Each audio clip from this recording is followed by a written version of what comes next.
Bem-vindos à nossa conversa de hoje. Olha, recebemos um material bem especial aqui. Opa, o que temos aí? É um convite e um texto que celebram os 50 anos de um grupo. O nome é Maranatá. E atenção aqui, pessoal, a pronúncia é essa, Maranatá. Maranatá.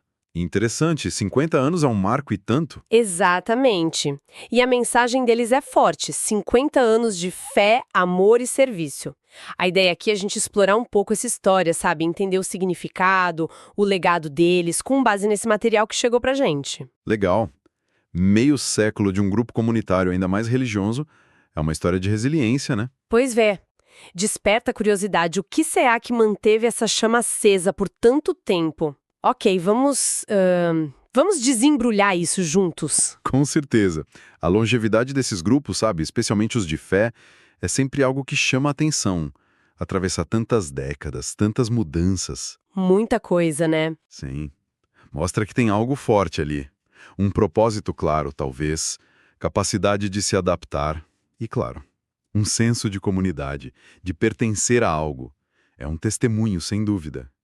E o convite já dá o tom da festa, sabe? Bem direto. Como é que ele diz? Fala da celebração dos 50 anos do grupo Maranatá, lembrando, e já marca a data. 28 de setembro de 2025, começa às 17 horas. E o que tem às 17 horas? Começa com a missa. Ah, faz sentido. Começar com a Eucaristia é muito significativo para essas comunidades, né? A missa é o centro, o ponto alto da comunhão, da ação de graças. Exato. Enraiza a festa na fé deles. E a depois da missa. Aí, às 18 horas, a coisa fica mais descontraída. Uma confraternização. O texto até usa uma expressão curiosa, coffee break. Coffee break? O que será isso? Soa como um jeito carinhoso de falar café, um lanche, talvez. Um momento de partilha mesmo ali no salão paroquial. Ah, pode ser. Um coffee break mais incrementado, talvez. Legal. E o local de tudo isso? Igreja Bom Jesus dos Aflitos, lá no bairro Parangaba. É um convite aberto, né? Para quem fez parte ou para quem quer conhecer. Essa estrutura é clássica, né? Do sagrado, da missa, para o encontro fraterno, a partilha. Uma coisa alimenta a outra na vida da comunidade. Totalmente. Agora, vamos dar uma rebobinada nessa fita, porque aqui a história fica realmente interessante. Opa, vamos lá. Para onde a gente volta? Setembro de 1975. O texto descreve uma cena, olha, quase de filme. Um grupo começando a se reunir debaixo de mangueiras. Debaixo de mangueiras? Que imagem! Né? Na casa das irmãs Josefinas. Foi ali, nesse cenário simples, que o Maranatá deu os primeiros passos. Poxa, isso é muito simbólico. Sugere um começo humilde, orgânico, sabe? Bem ligado à vida real da comunidade. Não foi em grandes estruturas, foi ali, no chão da vida. Exato. E o que motivou isso? O texto fala de duas coisas. Primeiro, o zelo pastoral dos padres salvatorianos da mesma igreja, Bom Jesus dos Aflitos, na Parangaba. Ah, o papel dos padres como incentivadores. Isso. E também um espírito comunitário que parece era forte na época. O texto até cita nomes dos pioneiros. É legal registrar, né? Com certeza, quem são? Zélia Chaves, Lúcia Silva, que eles chamavam de Lucinha ou Pingo, Ademir Costa e duas irmãs Josefinas, Erivan Gomes e Rosália. São as caras desse começo. Importante mesmo guardar esses nomes. Os iniciadores, né? Aqueles que sentiram o chamado primeiro. E a menção aos salvatorianos e às Josefinas mostra o apoio do clero e da vida religiosa. Isso era crucial naquele tempo. E a escolha do nome, Maranatá. O texto explica que significa Vem Senhor Jesus. Que força tem essa expressão, hein? Nossa, o fascinante aqui é justamente o nome, Maranatá. É uma palavra em aramaico, a língua de Jesus. Pouquíssimas chegaram até nós, assim, direto da fonte, né? Tá lá em São Paulo, talvez no Apocalipse. Uau, não sabia disso. É um clamor das primeiras comunidades cristãs, cheio de esperança na vinda de Cristo, mas também um pedido para ele estar presente agora. Escolher esse nome, lá em 75, não foi à toa. O que será que isso dizia sobre o espírito deles naquela época, nos anos 70? Olha, pode indicar talvez uma consciência forte do fim dos tempos, sabe? Aquela expectativa da vinda do Senhor. Mas também um desejo de agir no presente, de apressar essa vinda com ações concretas. Faz sentido. E tem o contexto, né? A gente está falando do pós-concílio Vaticano II. Foi uma época de muita efervescência na Igreja Católica. O concílio abriu portas para a participação dos leigos, para formar pequenas comunidades, para uma leitura mais engajada da Bíblia, uma sensibilidade social maior. Ah, sim, o Vaticano II foi um marco. Totalmente. Então, o surgimento do Maranatá parece se encaixar direitinho nesse movimento de base, sabe? Nessa busca por viver a fé de um jeito mais comunitário, mais missionário. É uma boa conexão, realmente. E essa semente plantada lá, debaixo das mangueiras, parece que deu fruto, viu? Pelo visto, sim. O texto destaca padres que semearam valores cristãos. Fala do padre Achilles N., que era o pároco na época. E cita vários outros. Zanella, Scopel, Bernardo, Antônio Gorgel, Simoneto. Olha aí. Isso mostra um acompanhamento pastoral próximo, consistente ao longo do tempo. Exato, não foi algo isolado. E esse acompanhamento é chave, né? Ajuda o grupo a se consolidar, a aprofundar a identidade, a se conectar com a igreja maior. Não é só um grupo de amigos, é uma célula da igreja com uma missão. E os frutos, olha, os frutos foram bem concretos. E até surpreendentes, eu diria, em termos de vocações. O texto diz que do Maranatá brotaram vocações. Usam a palavra celeiro. Celeiro de discípulos missionários. É uma imagem forte. E parece que foi mesmo. Saíram seminaristas dali. Ramos Oliveira, Ulisses Moreira, Franzi, William Cordeiro. Poxa, isso é um indicador muito forte do impacto do grupo. Se um grupo de jovens se torna um lugar onde nascem vocações para o sacerdócio, para a vida religiosa, mostra que ali se vivia algo profundo, radical, que fazia os jovens pensarem em entregar a vida. Né? Exatamente. E não foram só seminaristas. Teve gente que se tornou padre mesmo. O texto cita Dom Plínio Luz, que hoje é bispo lá em Picos, no Piauí. Nossa, um bispo saiu do grupo. Sim. E também o padre Fernandes Nascimento. E na vida religiosa, a irmã Rosália, uma das fundadoras, lembra? O texto diz que ela continua ativa lá no Memorial Rosita Paiva. É um legado vocacional impressionante. Sem dúvida nenhuma. A descrição celeiro de discípulos não parece exagero olhando esses nomes. Mostra que o Maranatá era mais que um lugar de encontro. Era um espaço de discernimento, de crescimento na fé, que levava a compromissos sérios. E como todo grupo que dura, né, teve mudança na liderança. O texto fala que o Ramos Oliveira foi o primeiro coordenador. Depois vieram Paulino Mariano e a Lucia Silva, a Lucinha. E mais tarde um tal de André. Essa sucessão na coordenação é um bom sinal. Mostra vitalidade, capacidade de se renovar. O grupo não fica dependente de uma pessoa só. Consegue se adaptar, mantendo o espírito original vivo com gente nova chegando. É chave para durar tanto tempo. E achei interessante a honestidade do texto. Diz que o grupo cresceu, errou, acertou, mas jamais perdeu de vista o chamado. Levar Jesus Cristo com a força do Espírito Santo. Isso é muito bom. Humaniza a história, né? Sim. Reconhece que não foi um caminho perfeito. Claro. Nenhuma jornada de 50 anos é uma linha reta.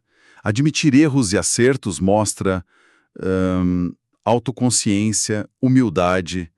O ponto central, como o texto diz, é a fidelidade à missão, apesar das nossas fragilidades, né? Essa teimosia no chamado é que define o grupo ao longo do tempo, parece. E essa caminhada teve fontes de inspiração bem claras, viu?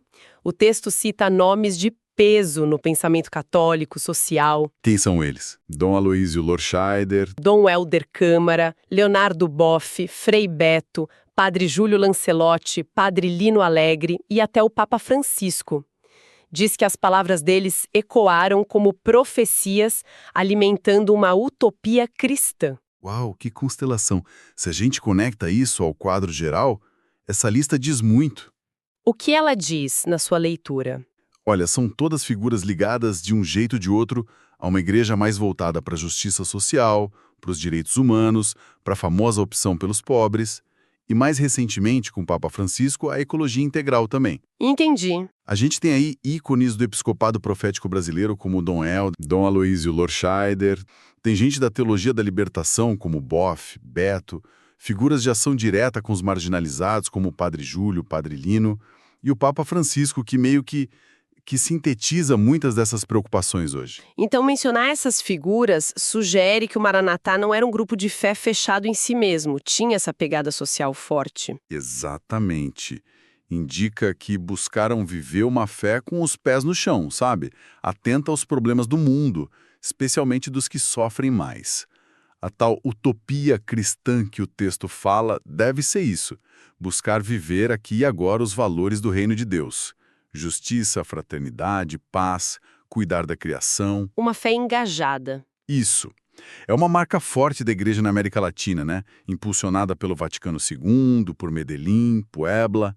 Essas referências certamente moldaram como o Maranatá entendeu e viveu sua missão. Então, o que tudo isso significa? Pensando no legado desses 50 anos. O texto fala que os membros hoje estão espalhados em outras paróquias e tal, mas que a chama acesa em 1975 continua viva neles. Como a gente entende esse legado, que vai além do grupo original? Isso é fundamental. O legado mais profundo talvez não seja a estrutura física ou a continuidade do grupo num só lugar, mas sim o espírito que foi formado ali, que as pessoas carregam consigo. Que espírito seria esse? Essa chama, né?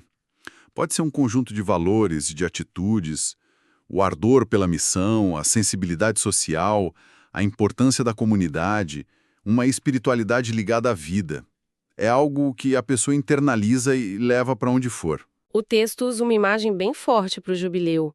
Diz que não é só nostalgia, é um Pentecostes renovado. Pentecostes renovado, forte mesmo. E compara as ações do grupo Encontros, missões, gestos de caridade às sementes do reino. E ainda cita Romanos 5,5 sobre a esperança que não decepciona. Isso dá uma dimensão bem teológica para a história deles, né? Sim, são imagens carregadas de teologia. Pentecostes renovado sugere uma nova força do Espírito Santo para a missão continuar hoje. Sementes do Reino conecta as pequenas ações ao projeto maior de Deus. Entendi. E citar Romanos 5,5 ancora tudo na esperança que vem da fé, né? Não é um otimismo vazio, é a confiança no amor de Deus. Então o legado é esse. Fé vivida como esperança ativa, serviço concreto, amor que se espalha. É a tal igreja em saída que o Papa Francisco tanto fala. É uma visão muito bonita, realmente. E a mensagem final do texto, essa comemorativa, ela olha para o futuro com essa mesma esperança, essa gratidão. Tem uma definição de verdadeira juventude da igreja que me marcou. Qual é? Diz que não é a idade no RG, mas o ardor do serviço, na coragem da fé e na ternura do amor. Poxa, que definição linda de vitalidade. Nossa, excelente definição. Tira o foco da idade e põe na atitude, né? Na espiritualidade, na ação. A juventude, a força da igreja está nesse dinamismo interior, nessa paixão pelo evangelho, pelo serviço. Não importa a idade que a pessoa tem. Exato. E o texto continua, que o mesmo Espírito que os guiou até aqui os conduza adiante, pois a jornada continua. Reconhece a história, mas impulsiona para frente. E, claro, termina com a aclamação que deu nome ao grupo. Maranatá, vem Senhor Jesus. Esse final é como um selo, né? Reafirma a identidade, a espiritualidade deles desde o começo. Mantém viva aquela tensão da esperança cristã. E ainda tem uma última citação da Bíblia, Filipenses 1:6. Aquele que começou a boa obra em vocês, há de completá-la. Uma afirmação de confiança em Deus. E o chamado final. Celebremos com gratidão, avancemos com fé. É quase um grito de guerra para o futuro. Perfeito. Combina a gratidão pelo passado e compromisso para o futuro. Isso é a essência de um jubileu de verdade, né? Não é só olhar para trás com saudade. É usar a memória para impulsionar para frente, confiando em Deus e assumindo a responsabilidade pela missão. E olha, um testemunho de 50 anos como o do Maranatá mostra o valor de um compromisso duradouro. Que percurso inspirador que a gente fez hoje, hein?